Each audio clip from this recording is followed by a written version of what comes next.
Hey, good morning. Happy Friday. Hope everybody is in store for a great weekend, as best as we can make it since we really can't go out and party. But anyway, just talking about change, there's another aspect of change which we didn't talk about, and that is when change is thrust upon you.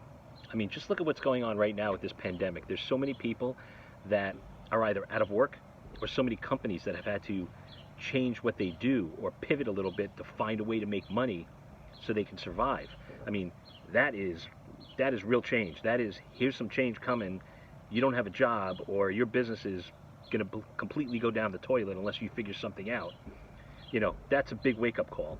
But the people that take that on, and the people that say I need to change, and they recognize this as a reason to change, and they start stepping outside their comfort zone, and they start not being afraid of what other people think, and they start not being afraid of the future, but just kind of working towards the future, those are the ones that are going to survive during this pandemic.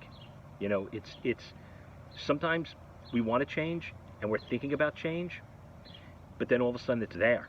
It's in front of us and we just have to deal with it.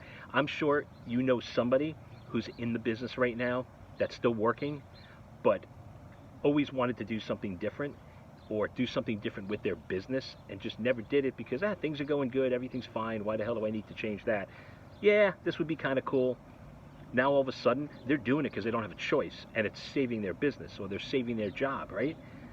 Change is sometimes thrust upon us. When you have change thrust upon you, right there, that's a choice. That's, do I take this and run with it, or do I sit back and say I'm not going to change? Because if you don't change when that's thrust upon you, my God, the opportunity that you are letting walk out the door and the potential for your future disaster, I mean, it's there in front of you.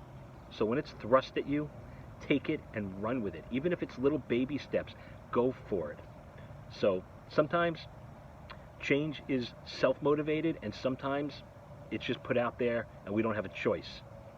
Or I should say, we don't have a choice about what's going on, but we do have a choice whether we want to change about it or what we don't want to change about it. So keep that in mind. Food for thought. Have a good weekend.